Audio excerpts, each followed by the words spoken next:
Welcome to Telugu classes by Purnima. ఈరోజు వీడియోలో ICSC syllabus Telugu వాచకంలోని స్ఫూర్తి ప్రదాతలు పాఠం తెలుసుకుందాం. స్ఫూర్తి ప్రదాతలు అంటే అర్థం అందరికీ ఆదర్శంగా నిలవడం. ముందుగా అపర అన్నపూర్ణ డొక్కా సీతమ్మ గారి గురించి తెలుసుకుందాం. ఈవిడ కాలం 1841 నుండి 1909 వరకు. ఈవిడ భక్తుల కోర్కెలు తీర్చే దైవంగా ప్రసిద్ధి పొందారు. ఒక ప్రయాణంలో ఆమెకు ఒక పెళ్లి బృందం ఎదురుపడింది. ఆ సమూహంలో పిల్లలు ఆకలితో ఏడుస్తుంటే ఆ పెద్దావిడ దగ్గరలోనే నిత్యాన్నదాన కార్యక్రమం జరిగే ఒక ఇల్లు ఉంది, అక్కడికి వెళ్ళి భోజనం చేయొచ్చు, పిల్లలకు పాలు పట్టవచ్చు, అంతవరకు ఓపిక పట్టండి అని చెప్పడం డొక్కా సీతమ్మ గారు వింది. వెంటనే తన ప్రయాణాన్ని విరమించుకుని వారికంటే ముందుగా ఆవిడ ఇంటికి చేరి వంట చేసింది, వారికి భోజనాలు వడ్డించింది. ఆ పెళ్లి బృందం వాళ్ళు ఆవిడ చూపిన అభిమానానికి చాలా సంతోషించారు. ఒకరోజు తహసీల్దారు భోజనానికి వచ్చాడు. అప్పుడు ఇంట్లో కూరగాయలు నిండుకున్నాయి. ఆవిడ పెరట్లో ఉన్న గరికతో పచ్చడి చేసి భోజనం వడ్డిస్తుంది. ఆ భోజనం చాలా రుచికరంగా ఉంటుంది. ఇలాంటివి ఆవిడ జీవితంలో చాలా జరిగాయి. అన్నార్తుల ఆకలి తీర్చి అపర అన్నపూర్ణగా ప్రఖ్యాతిగాంచిన ఆమె ఎవరో కాదు, డొక్కా సీతమ్మ గారు.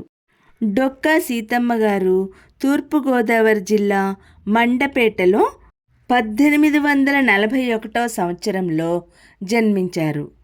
ఈవిడ తల్లిదండ్రులు భవానీ శంకరం, నరసమ్మ దంపతులు. లంకల గన్నవరానికి చెందిన ధనవంతుడు, వేద పండితుడు అయిన డొక్కా జోగయ్యతో వివాహం జరిగింది. ఆ పుణ్య దంపతులు అతిథులను దేవుళ్ళుగా భావించేవారు.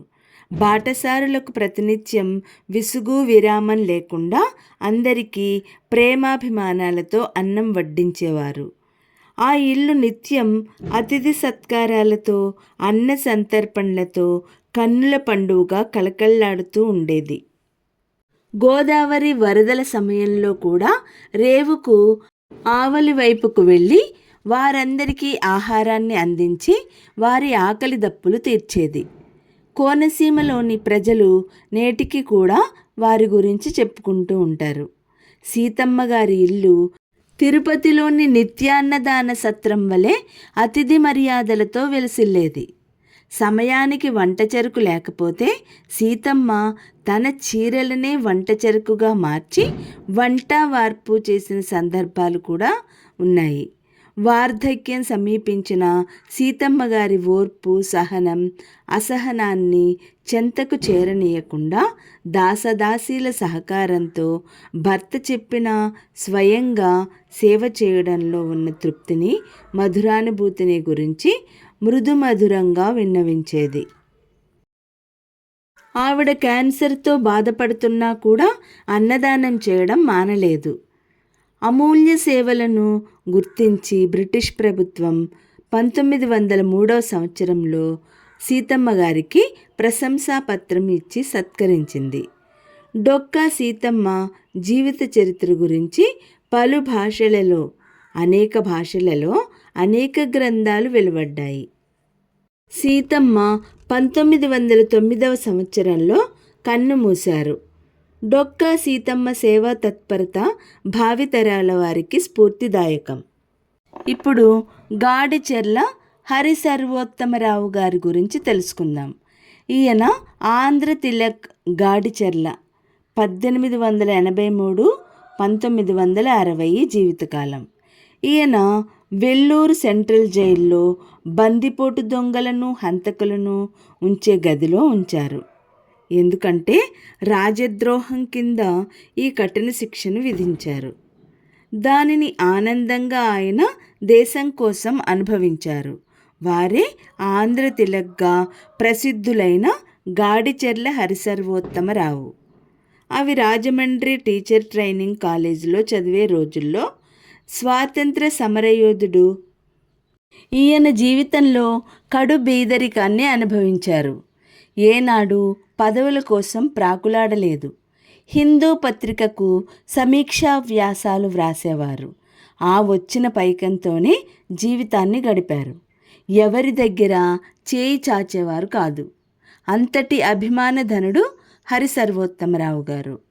స్వరాజ్య పత్రికలో వీరు రాసిన వ్యాసాలు బ్రిటిష్ వారిని అసహనానికి గురిచేసేవి. వారు చేసిన అన్యాయాలను, మోసాలను గురించి ధైర్యంగా రాసేవారు. అప్పుడు గాంధీ గారు స్వయంగా ద బ్రేవ్ హరిసర్వోత్తమరావు అని మెచ్చుకున్నారు. ఆంధ్రపత్రిక తొలి సంపాదకులు గాడిచెర్ల. మహిళల సమస్యల పరిష్కారాల కోసం సౌందర్యవల్లి అనే పత్రికను నడిపారు. అలాగే ఆంధ్రవార్త, వయోజన విద్యా సమీక్ష, కౌముది, మాతృసేవ తదితర పత్రికలకు సంపాదకత్వం కూడా వహించారు. ఆంధ్ర రాష్ట్ర స్థాపనకు అవిరళమైన కృషి చేశారు. హరిసర్వోత్తమరావు గారు 1883లో కర్నూలు జిల్లా పాములపాడులో జన్మించారు. 1960లో మద్రాసులో కన్నుమూశారు. భరతమాత ముద్దుబిడ్డగా ఈ దేశానికి సేవ చేసిన చిహ్నంగా సర్వోత్తమ భవనం నిర్మించారు. నేటి తరం వీరి జీవితం నుండి త్యాగం, సేవ, దీక్ష, దేశభక్తి, స్వాభిమానం వంటి సుగుణాలను అలవర్చుకోవలసిన అవసరం ఎంతైనా ఉంది. ఇప్పుడు కలియుగ భీముడు కోడి రామమూర్తి నాయుడు గారి గురించి తెలుసుకుందాం. ఈయన కాలం 1885 నుండి 1942 వరకు. అవి బ్రిటిష్ వారి అహంకారానికి, దౌర్జన్యానికి నిదర్శనంగా నిలిచిన రోజులు. వారు తమను మించిన వారు లేరు అనుకునేవారు. భారతీయులను అణువణువునా బానిసనుగా చూసేవారు.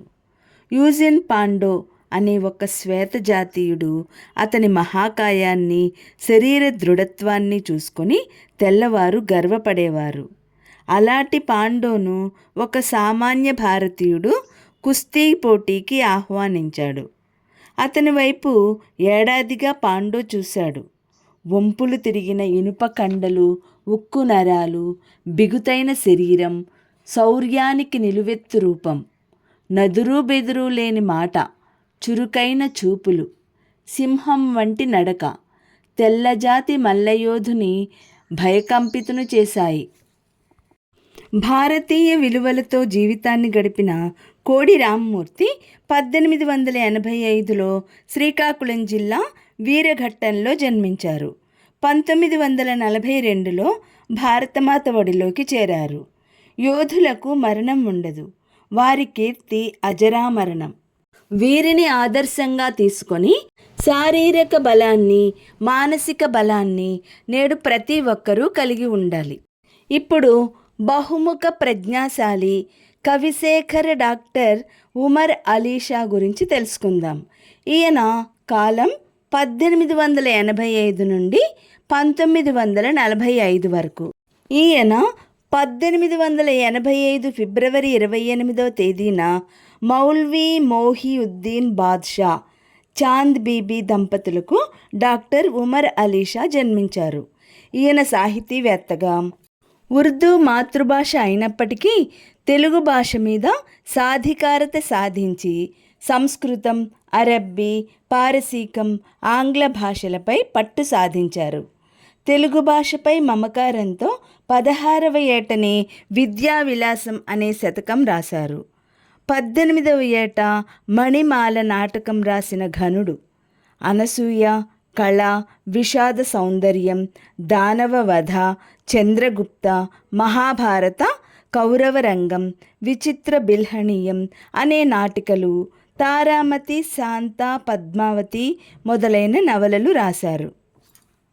స్వాతంత్ర సమరయోధులుగా, సంఘ సంస్కర్తగా విజయవాడలో ఆంధ్ర అంటుదోష నివారణ మహాసభ జరిపి అంటరానితనంపై పోరాటానికి పిలిపించారు.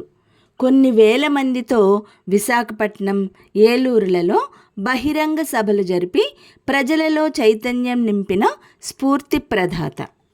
ఈయన బిరుదులు: అలీగఢ్ విశ్వవిద్యాలయం వారు మౌల్వీ బిరుదును, 1936లో అమెరికా దేశం డాక్టర్ ఆఫ్ లిటరేచర్ అనే గౌరవ బిరుదులతో సత్కరించారు. అభినవ గాన గంధర్వుడు గురించి బాలుగారి గురించి ఇప్పుడు తెలుసుకుందాం. ఈయన 1946 నుండి 2020 వరకు ఈయన కాలం. ఈయన అసలు పేరు శ్రీమతి పండితారాధ్యుల బాలసుబ్రహ్మణ్యం. పిట్ట కొంచెం కూత ఘనం అన్నట్లు ఒకవైపు విద్యాభ్యాసం చేస్తూ మరొక వైపు సినీ నేపథ్య గాయకులుగా పేరు పొందారు.